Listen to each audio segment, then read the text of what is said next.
you're going to college. Congratulations. I'm gonna give you some tips. This is gonna be a 3-part series, and this video will touch on some social tips that I have for you.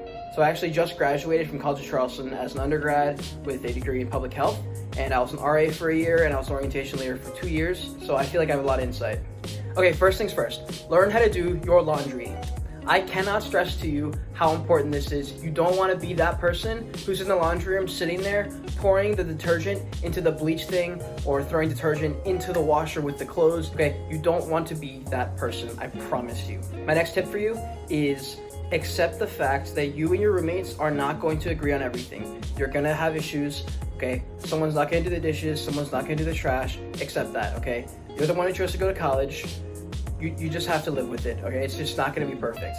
But I will say most dorms have roommate agreements, so during that time you need to kind of establish ground rules, what you expect from them, but either way, you're gonna have issues. Okay, my next tip for you, join a club, get a job, find a hobby, find a group of friends, do something. You don't wanna be just sitting in your dorm room all day long. That's what leads to dropouts, that's what leads to depression. You don't wanna do that. At any college, there are going to be a multitude of clubs, a multitude of organizations. There is literally something for everyone. If there are no clubs you vibe with, you can always make your own. And if you make your own, I promise you, people will flock to that club. Okay, people with the same interests are going to join you, and you will find your group of friends. And if you're enjoying this video so far, please hit the like button. It really, really helps. And let me know what kind of videos you want me to make. Okay, my next tip for you is make friends with your RA. I promise you, this will help so much if you live in a dorm. If the RA does not like you, or you're forgetting your key all the time, or you never talk to them, they're not gonna cut you any slack, okay? Because why would they? Just when you're coming into the dorm, just say hi, ask how they're doing, make some type of small talk, and eventually you guys will become friends. My next tip is gonna be a little bit controversial. I have some personal experience in this, so I figured I would tell you guys. So if you're in a relationship coming into college, especially as a freshman, I'm gonna say most of the time it's not gonna work out. Obviously, I know people who have stuck it out and it can happen, but I would urge you guys to, if you are gonna go forward with your relationship, be sure that it's healthy, be sure that you're still able to enjoy things and go out and have fun and meet people. If you're with a partner and they're very, very controlling, I would probably say go ahead and cut that off. Okay, so my next tip for you is find out who has a car and make friends with them. I promise you, this will come so in handy if you want to go to the beach, you want to drive into town, you want to just get off campus and you don't have a car, just know someone with a car. Don't use them for their car, but make friends with someone with a car. Okay, next, I want you to think about what's important to you, and I want you to say yes to as many of those opportunities as you can. Join a club that has your interests at heart, and all those people will vibe with you because they all like the same thing you do.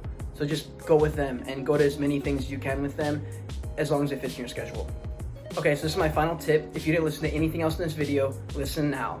Don't go to a frat party. I promise you there are better options, okay? Go to a sports party, go to the bars, go to a friend's house. The frat parties just aren't fun, okay? It's this miniature looking house with 700 people smushed together. You can't move, you can't talk. And then in this little house with too many people, there's gonna be a cooler, okay? This cooler is typically orange, and it has a weird looking red liquid usually. It is called the jungle juice, or the party juice. Do not drink the jungle juice. You have no idea what's in it. Girls get drugged, guys get drugged, okay? It's a thing, it happens, okay? And if you're smart about what you drink and you know what you're drinking and putting in your system, you'll be okay.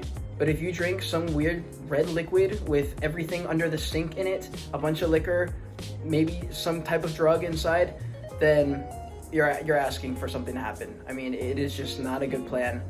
Always know what you're drinking, and then you really don't have anything to worry about in that aspect. Okay guys, thank you so much for watching. I hope you learned something. If you did, please consider subscribing. I'll have part 2 and part 3 up. Part 2 will be educational tips, part 3 will be mental health tips in college. So those are coming out, stay tuned for that. And yeah, have a great day. Okay, so bonus tip. This is something I did probably like 5 or 6 times. I'd be in a bigger class and there'd be a super cute girl.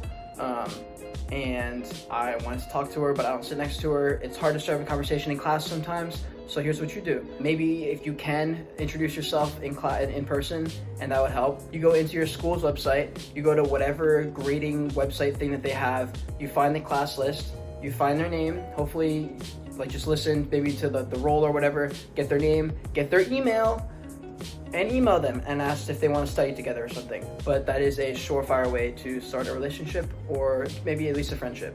All right, peace.